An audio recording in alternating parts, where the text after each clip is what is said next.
you doing, Mondego?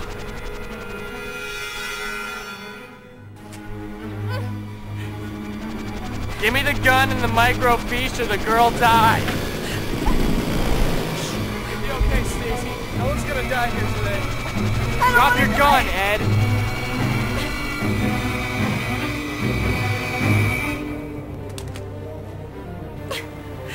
Now give me the fiche. Catch. Bad move, Ed. That's it.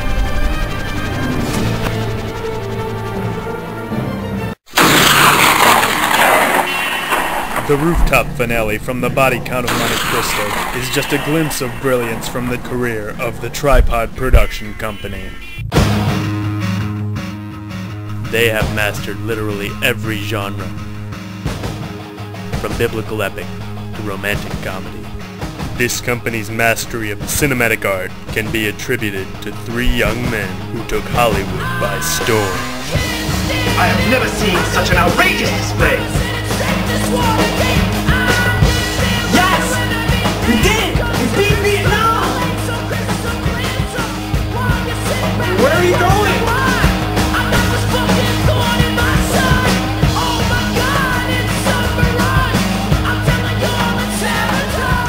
I know what you did, asshat.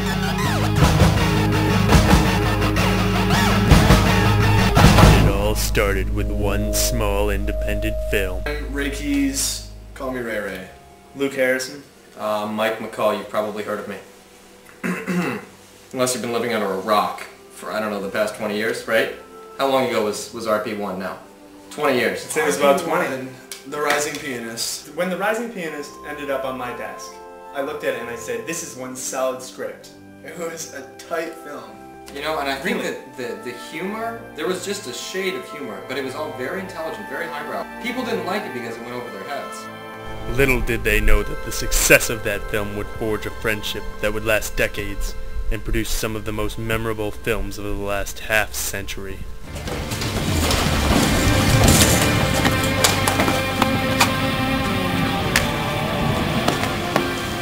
Dead end, Hernandez. Oh, you're gonna have to take me downtown. You killed my family. I really think that my improvisational skills really show through. I was originally trained as an improvisational actor, and I can pretty much come up with something on the spot. You gonna shoot me? Well, go ahead and shoot me! I don't have any bullets left. You're going downtown with me. Big mistake, my friend. It was a good thing you had a shotgun in your sleeve that day. I know. Because that worked out great. You surprised me. You can tell by my expression. Yeah. Jennifer did a great job with costumes, hair, and makeup, I thought. I would have to agree. Jennifer was good. She was alright. Is she here today? No, she's not. No, we had to fire her after you got her pregnant. Right. And we paid that settlement. I'm sure you remember. The settlement. Yeah, do you remember we had to make that movie about safe sex after that? I still can't believe we did that. Oh. I still don't know what safe sex is. Three of us making that movie? I know. Oh my God. I don't know what they expected. Yeah. It turned into a war movie. It's called Napalm Dreams.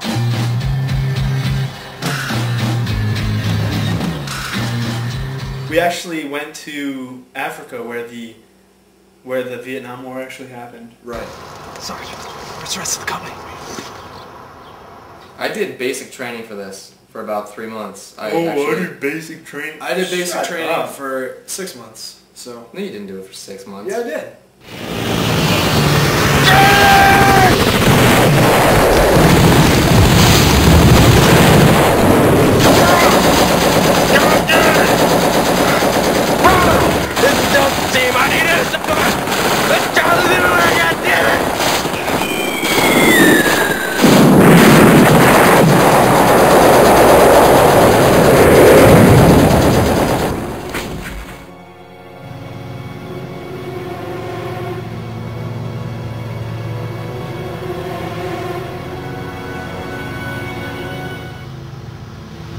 Oh no!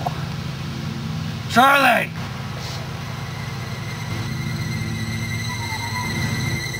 you guys. I can't feel anything below my neck. No, you're gonna be fine, son. You're gonna be just fine. This is the Vietnam War. I'm remembering now. It wasn't in Africa. It was in Vietnam. No, I'm pretty sure it was in Africa. It was in Vietnam, Africa. Oh, The Sound of Violence. Ah. That was a good film. It's about a young man who's caught up in a atomic blast. Is different.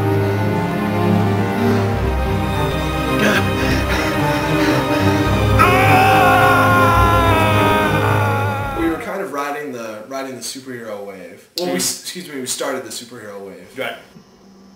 My God! Looks like the blast gave you super sensitive hearing. I don't know. Yeah. Ray thought nuclear was one thing, atomic was... I forget what the difference is. There's a difference. There's no difference. There is. That doctor, what's his name? He said that there was. Dr. Brian, I'm not so sure was a doctor, although he did give me a physical. Sounds like trouble. Right, even if he wasn't a doctor, he was supposed to be a doctor of nuclear physics. Right, which is why he checked out my nuclear area. The marginal success of those blockbusters paled in comparison to that of their next film, which established their Hollywood presence, while in the meantime, sparking a cultural phenomenon. Look. The mayor's office has been calling here all day! Frankly, I'm sick of it. I did what I thought was right, Cap. I am sick and tired of making excuses for you. No one will even work with you anymore. You know what happened to your last 4 partners? They ended up dead! Within 2 months! I don't want a partner, Cap. I don't need a partner. I work alone. Christy, send in Jones. What kind of clown you got lined up this time, Cap? He's not a clown.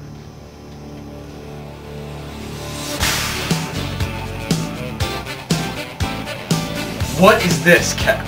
Jones, get over here. Windy. It's pretty good. I think Montage is a piece that really speaks for itself. Look at this guy. It's a 5'0" joke. I have spent 5 years in that undercover drug cartel trying to break that case. How am I supposed to go undercover with this guy? You've got to be kidding me, Cap. I didn't train at the academy for this. My father would be ashamed of me if he saw me working with some mime. Montage, it was a really dynamic team because you had the one partner who talks and the other partner who, Doesn't. Thank you for being a friend. Travel down a road and back again. Your heart is true. You're a just what you pal and a confidant. Open up! Police! Momcom was a voice of a generation. He said, I'm in a box. Get me out. I'm a robot. Program me. I've got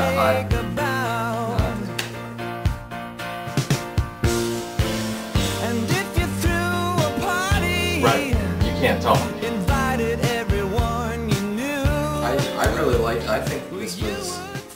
I think this is one of our best on-screen duos. I really agree. do. Yeah. It's some of our best work. You can almost feel the the way that well, I guess that we weren't really speaking at this point, but that worked out well because Exactly. You guys don't look like police. What do we look like? Well, you look like mine. Who are you calling a mime? Your partner kind of looks like mine. Yeah, actually he is. He's from Paris. In the wake of Mime Cop, Tripod began producing a number of prestige pictures. Mr. Darcy, so good to see you. Mr. Bingley, a pleasure as usual. Well, Pride and Prejudice was huge because it was our first period piece. Jane Seymour would be very proud of what we did to her short story. It was a short story for The New Yorker, and then it was a TV pilot, and then we did the film. I think the film was the most successful. Do you remember, like, in that one scene, I think right there. 5 minutes late. Yeah, Oh. you can see the digital watch. The watch. Yeah, people came up to me later, told me that throughout the rest of the movie you can see continuity errors all over. I only noticed the watch. Yeah, I guess. The watch was the only thing that I saw. Afterwards. To my eye, it was perfect other than that. Miss Elizabeth Bennet is simply far too proud. Mr. Darcy, your prejudice is unfounded. Perhaps it is her prejudice that begets her pride. And the dialogue, I think, was flawless. So you're saying it's her pride and her prejudice? Precisely. Luke, your hair looks great. That's just amazing. I grew that mustache. Did you really?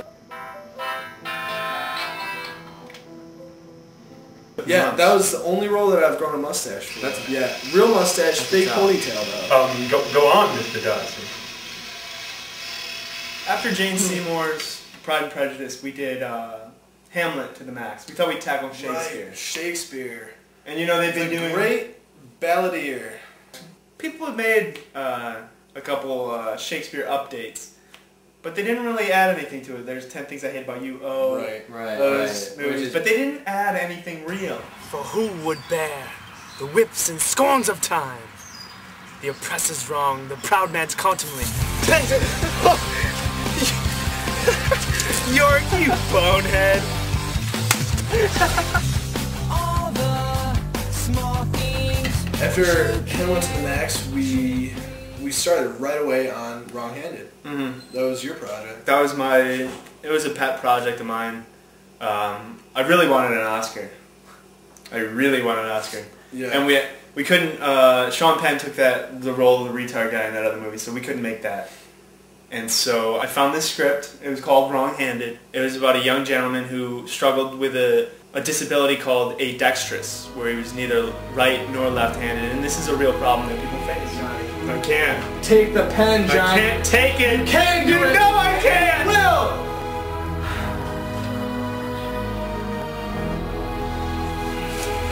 There is no pot of gold at the end of the rainbow.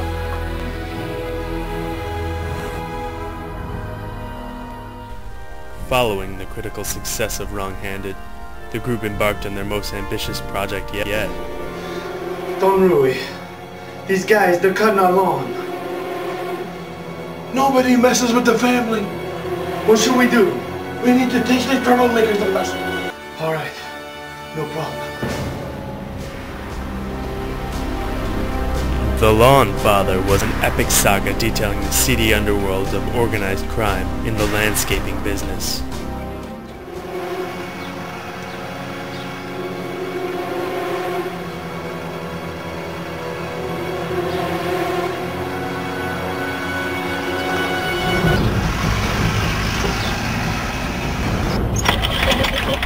Clocking in at over 4 hours, the highly over-budgeted film was deemed far too long by critics. Kevin!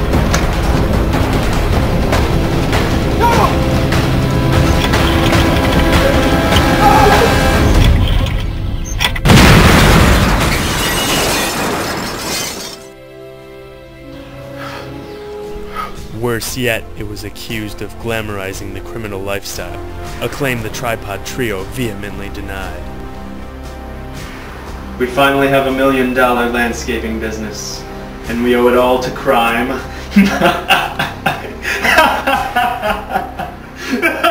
Our career dried up creatively. I mean, that's true. Physically I dried up. During this inspirational drought, the trio turned out a number of cheap genre flicks to pay the bills.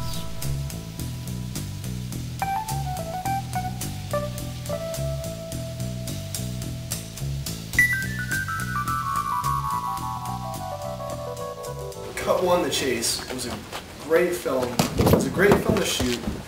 Great sequences, but surprisingly, the sequel did a lot better. The sequel did do very well. Cut 2, The Chase. Cut to The Chase. We did the Roman numeral 2 in the. It made more sense as a title, I thought. Personally, I liked Cut 1, The Chase.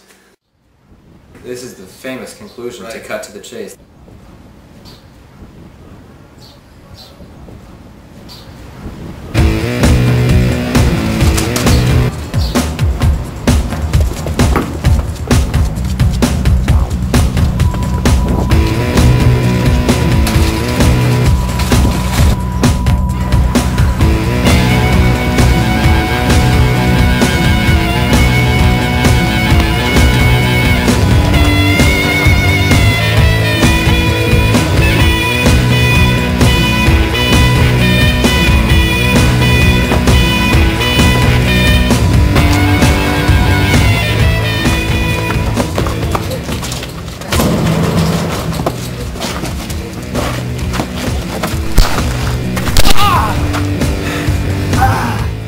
That fight in one take? And I actually broke your leg. You did. Yeah, there was ligament tears and stuff. It was not cool. Yeah. But it paid off on the screen. It really did. Not dollar-wise, because that one didn't do particularly well. Flopped. Well, but artistically, I felt it was put together nicely.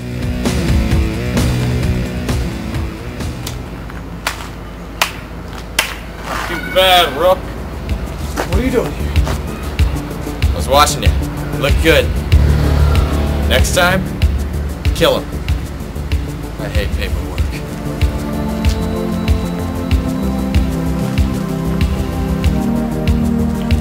That's Sarge for you.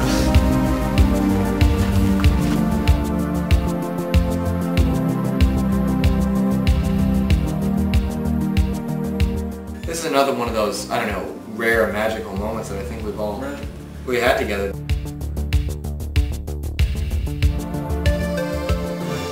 More recently, the Tripod Men have found themselves on television. Mike and Ray starred in the made-for-TV movie Objectionable Grounds. Mr. Donaldson, I don't understand. I have files on top of files on top of files. It's not about the files! No? Then what is it about? Son, it's about the truth. The truth? Mr. Donaldson, I have played everything by the book. Council Van Bakel, I wrote the book! Luke enjoys a regular spot as the dad on the hit sitcom Invisible Baby. Daddy should be home soon. $50 an hour to babysit Invisible Baby?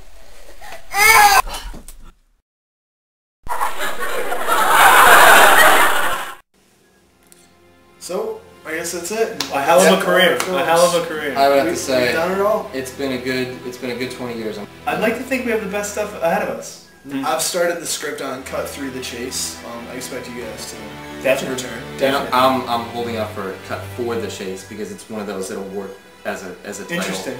Okay. Interesting. I enjoy watching the more fantastical, like science fiction, fantasy, things that could never happen in real life, like Lord of the Rings or like Malcolm X. Yeah. Something or like Air Force One. Air Force One. Yeah. A female vice president? Are you kidding me? That'll be the day. Yeah, right. That's why we don't have a lot of women in our movies because on top of being our standards racist, are so high. We're also chauvinists. Because our standards are so high that we don't accept them. Yes. And no one wants to work with us. That's understandable. That's the big. As you can tell, we always do big budget things. Except we kind of like to give shout outs to those lower budget films. We do things like we wear the same costume. We have the cameraman stand in his own reflection. We don't use much film. We don't write scripts. Just these kind of things that just kind of take us back to our roots. Now enjoy a sneak preview for their upcoming film, in which they revisit the characters that made them famous.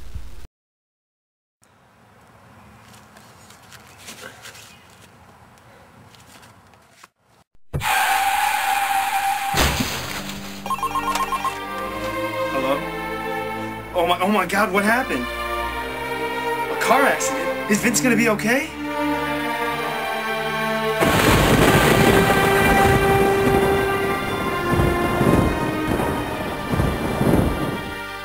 The doctor said that Vince is a vegetable.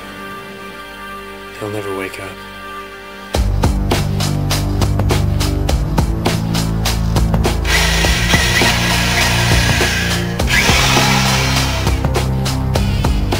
As hard as this is gonna be, I have to go see Vince.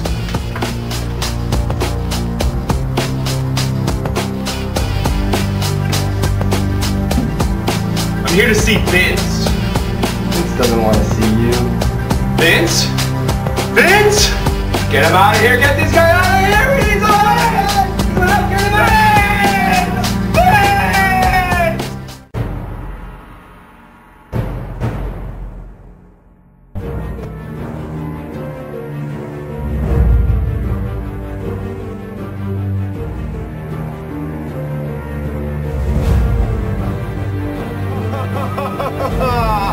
It's alive! It's alive! Vince, you've changed. You have no idea.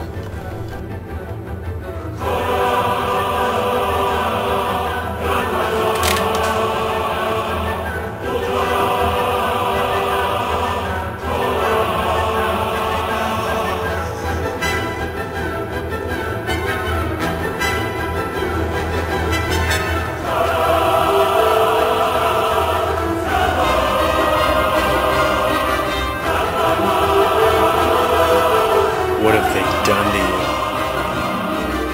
There's only one man left who can help me now. Karen!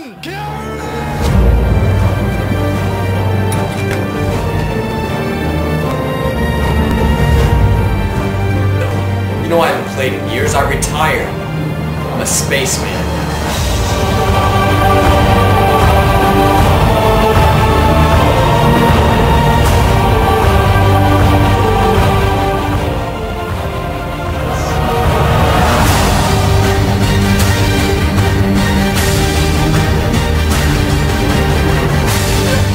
It's like he's made of iron, Bill.